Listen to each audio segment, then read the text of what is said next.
พิธีมอบรับและเปิดการนำใส่โรงเรียนประถมมิตรภาพของสมาคมเวียดนามอยู่แขวงสะระวันยกระดับเป็นโรงเรียนประถมและมัธยมมิตรภาพได้จัดขึ้นในวันที่2เมษายน2026นี้อยู่ที่เมืองคงสิโดนแขวงสะระวันโดยให้เกียรติเข้าร่วมของสหายดาววงศ์พรแก้วกรรมการศูนย์กลางพรรคเลขาคณะบริหารงานพรรคแขวงสะระวันสาธารณรัฐประชาธิปไตยประชาชนลาวพร้อมด้วยคณะและสหายเลงอกกวางกรรมการศูนย์กลางพรรคคอมมิวนิสต์เวียดนามเลขาคณะบริหารงานพรรคนครดานังสาธารณรัฐสังคมนิยมเวียดนามพร้อมด้วยคณะมีกงศูนย์ใหญ่เวียดนามประจำนครปากเซคณะผู้แทนทั้งสองฝ่ายองค์การปกครองเมืองคงสิโดนผู้อาจารย์และแขกถือเชิญเข้าร่วมโครงการก่อสร้างและปรับปรุงเรียนแห่งนี้เม่นมากผลของสายพัวพันมิตรภาพอันยิ่งใหญ่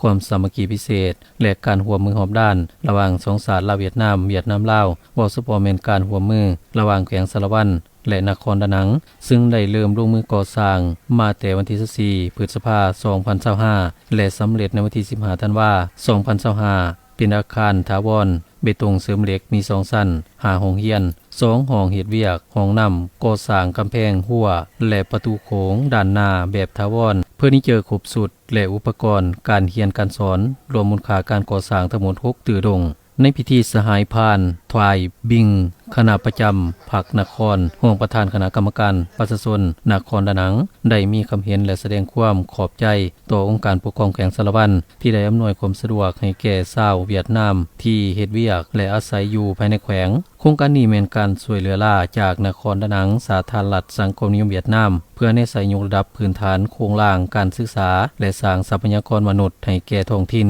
จากนั้นสหายแวนเพชรรัตวงศ์คณะประจำพรรคแขวงห้องประธานคณะกรรมการปกครองแขวงสะระวันก็ได้กล่าวหับทางแสดงความขอบใจต่อการช่วยเหลือในครั้งนี้เป็นเงื่อนไขอันดีให้แก่การศึกษาหำเฮียนของเด็กภายในบ้านและชุมชนใกล้เคียงเฮ็ดให้เขาเจ้าได้มีห้องเรียนที่ได้มาตรฐานได้รับการศึกษาที่มีคุณภาพมีความปลอดภัยและอาคารดังกล่าวนี้กลายเป็นสัญลักษณ์แห่งการร่วมมือแบบพิเศษระหว่างสาธารณรัฐประชาธิปไตยประชาชนลาวกับสาธารณรัฐสังคมนิยมเวียดนามเว้ารวมเว้าซับพอก็คือแขวงสะระวันกับนครดานังเฮ็ดให้การร่วมมือยืนยงตลอดไป